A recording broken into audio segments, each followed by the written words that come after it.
Pagpalang araw sa ating lahat. Ayan, ito na. Gagawa tayo ng panglinis ng atay natin.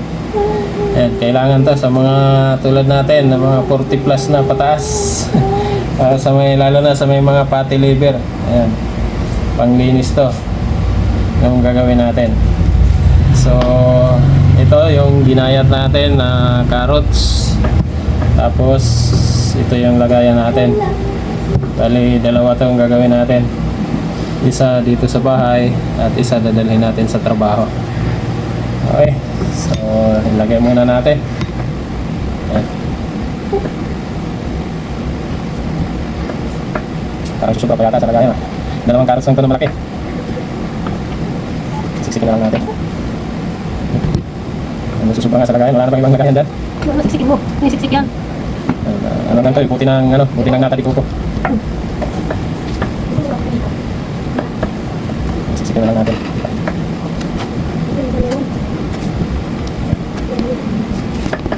Maganda yung pagkagayat kay Pino. Ayan guys, tapos na, nailagay na natin sa buti. So lalagyan natin ng lemon, pipigaan natin.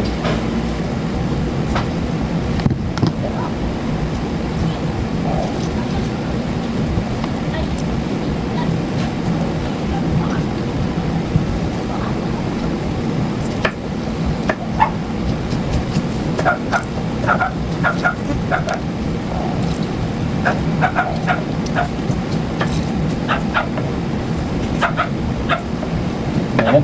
Lagyan na natin ng lemon. Sunod na ilalagay natin yung honey. Yung binili natin na honey galing Romblon. Ayan, shout out niya pala sa binilhan natin ito. Dating kasama natin si Jennifer Gabayno. Yung honey natin binawasan na kasi tinikman na natin. Tapos sinilagay na rin doon sa bawang. Ang gawa na si Mrs. ng bawang naman, binabad sa honey. Para sa ano naman yan, para sa baga. Tiglimang na lang, tiglimang kutsara lang natin.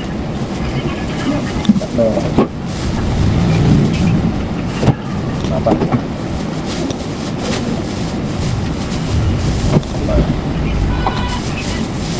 Okay, sa kailangan isa dalawa tatlo apat lima. Okay. Ayan guys, so ito ibababad lang natin muna to ng at least 24 hours. Saka na natin gagamitin. Ang paggamit naman ito, isang kutsara pagkagising mo sa umaga, ganun din sa gabi bago matulog, isang kutsara din. Ganun lang simple yung ano natin, natural na gamot natin, or pwede nating tawagin na maintenance, pang linis ng ating atay. Maganda yan, sabi ko nga maganda to sa mga may fatty liver. Okay, so ito nga pala yung ginawa ni Mrs. na bawang naman, binabaran rin ng ano, ng honey, turmeric at saka loya. Ayan. So that's all mga kalakbay, ibabad na natin to, takpan na natin. Ayan. So, pwede natin to ilagay sa rep para sigurado na ano, hindi masisira.